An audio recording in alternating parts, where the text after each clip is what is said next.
you to put this post about Insta-poets, and there was this thing, and when I have really, really short poems, I try to come up with an image to do something with it. I think most recently, there's something called Every Step that said, I looked at my smartphone health app, and it told me that every step I took was an unhealthy one.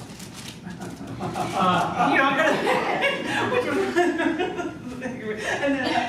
and from a thing that you had just said, it made me think to write this one, which has nothing to do with it, but I wrote, poor trapped snail, born into a shell that keeps them contained, trapped in these curved yet brittle, hard walls.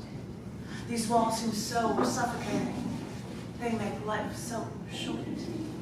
I'm gonna find a snail image and do an instant thing and do some sort of post with that. That was just a little, you know, let's get, and the haikus, you should get an Instagram thing and be putting up pictures with that. That's why I started a Twitter account, so I can have Twitter-like poems. No matter. I'm going to share with you 2 poems from this book because it was just recently released called Aloud, and I like the silver on the back popping up. Anyway, no matter. But these are after someone asked in an interview about travel in Europe. So I will do 2 poems that refer to things along that line. This first one's called Been a World Leader.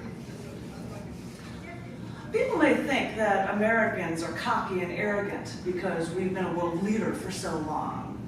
Because even though our cars are from Korea, our electronics are from Japan, and we owe China billions, better beers from Germany, and better wines and champagnes from France, because even though we've been thrust into this global economy that Al Gore pushed us into by creating the internet, us Americans still seem to want to rest on our past laurels through the next millennium.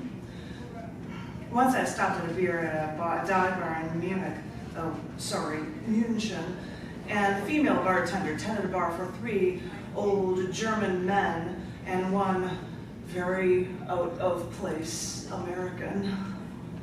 Barely knowing German, I figured I could just sit there, say a weird name on a tab and pay in euros and leave it at that. But at one point, after the jukebox in the far corner that I never even actually noticed, started playing some new American-sounding pop song, one of the old German men turned to me and started yelling at me in German.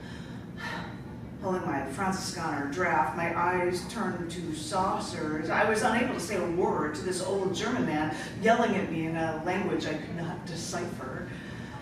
And then the bartender yelled at the old man in German and then in English. They didn't play that song, I did. So I smiled at the bartender and finished my beer, realizing that Americans can still get into trouble without saying a word.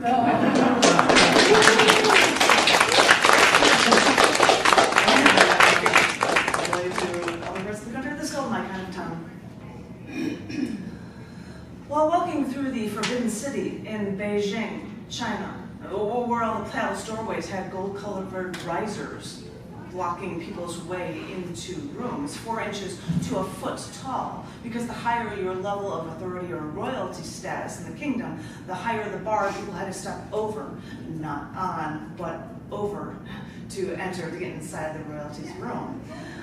But after the Forbidden City, I entered the summer palace. An old Chinese man walked up to me with what I believed was his granddaughter, walking 1 foot behind, though who knows, in China this one young girl could be one of his concubines, but it's really not for me to judge. But this older Chinese gentleman walked over and asked in the best English he could muster where I was from. So I told him the United States, and then I said Chicago, and that's when this man's eyes lit up, and he said, my kind of town. And I laughed, nodding my head in agreement. And then he leaned inward and he said, Frank Sinatra sang that.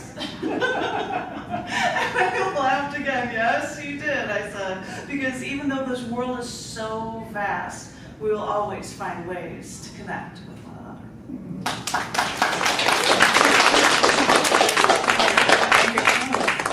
This last one is a poem from CC&D collection, On the Edge, and it's called Loving For.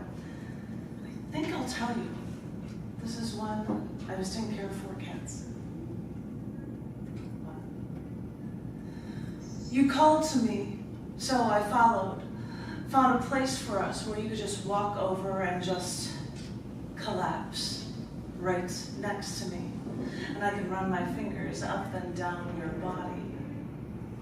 You feel like cashmere as you just look up at me and I see your big blue storytelling eyes. I touch you until you're suddenly scared and you have to walk away. Only when I stop for lunch do you come to me, bold, tempestuous, my self-actualized love. You just walk right up to me, collapse on me, and you expect me to serve you. So I grab you by the neck, pull your head back. I see your eyes start to close. It's like you've trained me well. I pull you closer to me until our eyes are just inches apart. And I kiss your head. You want me only when I have something to offer. And when I've got the goods, your alive body almost squeals with delight. And you know, it's only at these moments that I can touch you, feel your softness for myself. This is what I cherish.